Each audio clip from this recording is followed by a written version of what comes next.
Now, a Conservative MP this week has come out and declared his support to see the ban on new grammar schools scrapped, saying it's the next step for levelling up the country. Jonathan Gullis, who represents the Redwall seat of Stoke-on-Trent North, wrote in The Times that grammar schools are the best way to allow children from less privileged backgrounds to make the most of their abilities, rather than relying on chance. The debate over whether to bring back selective state education has been ongoing ever since the Labour government scrapped them in 1998. So should we lift the ban on grammar schools, or are they a remnant of a bygone era? Arlene, I'm going to come to you first, because you are a former grammar school girl.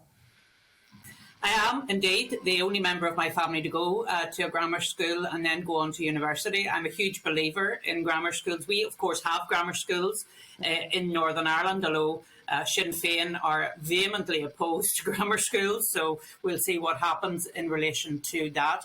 Grammar schools, for me, are about social mobility. They allow children who are able to sit the tests and go on to then move through society. And I am a great believer in them because, as far as I can see in England, there are some very good schools. When you are beside a good school, the postcodes become very desirable. The prices of houses go up.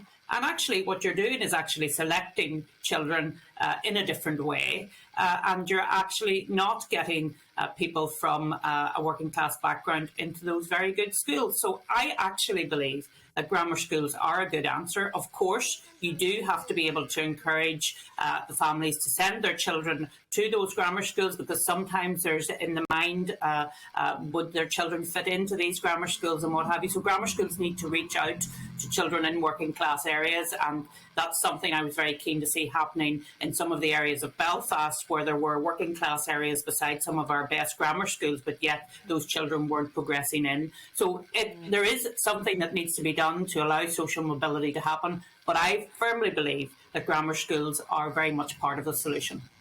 Paul, what's your take?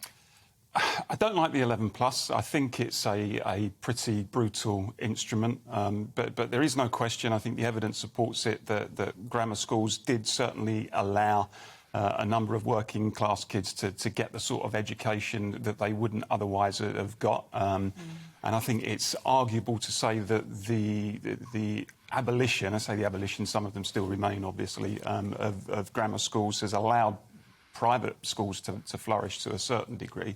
And I do think we have problems at the moment with social mobility. I mean, I don't necessarily think the return to the 11 plus is what's going to solve those problems, but the social mobility issues since the downgrading of grammar schools, I think, is certainly a problem.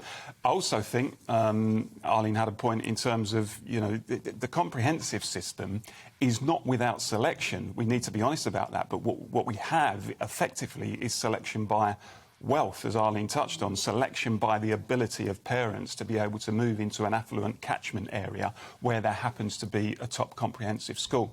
And I have real arguments with my colleagues on the left over this, because I think people on the left are riddled with hypocrisy. You see some senior figures on the left who wax lyrical about the comprehensive system and really preach the gospel about it, but actually buy themselves, buy their own kids out of the system, whether that's by someone like Diane Abbott sending their child to a private school, or whether it's by, as I say, moving into an expensive catchment area so they can go to a top state school. So, yeah, I have to say I'm not entirely sure what the answer is, but social mobility has gone backwards, and we need a serious debate about why that's happened and how we're going to give working class kids the kind of outlet that they did have once to attain the sort of education that they wouldn't otherwise have got because their families didn't have the money. Yeah, well, I want to touch on that point there about private schools, Paul, because another thing that's come out that's sort of linked today is from Oxbridge, isn't it, with the Vice-Chancellor of Cambridge saying that in future we can expect fewer private school pupils to get places in Oxbridge because they're moving towards allowing more sort of state school kids in by changing some sort of multiplier or something when they apply. Do you think that's the right approach? Well, I mean, I have to say, I really don't like any kind of social engineering as a rule. I'm a great believer that actually if you've got talent, if you've got ability, then regardless of your background, regardless of the colour of your skin, your religion, whatever, you should be allowed to reach the top without anybody putting artificial obstacles in your way. Now, that doesn't mean, of course, that we shouldn't try to remove the very real kind of socio-economic obstacles that are often placed in the way of working class kids, but I don't necessarily think that punishing kids whose parents happen to be richer is the way to do that. So I'm instinctively uncomfortable with stuff like that, even though I'm passionately in favour of working class kids getting more of a chance in life. I think it's not just parents being richer either. I mean, I did go to a private school, but I was on a full scholarship. You know, we were probably one of the poorest kids in the school, really, looking at sort of my family's wealth. But actually, that could have meant that then I was disadvantaged when applying to university, despite, you know, being from a very sort of low socioeconomic background. So it's a bit bizarre. Arlene, what's your stance on that? Yeah, no, I have to agree with Paul on this and yourself. I don't like this sort of, oh, you're from, it's almost like a quota system. We can only take so many kids from private schools and we have to make room for kids coming from the comprehensive sector. And I really instinctively am against quotas.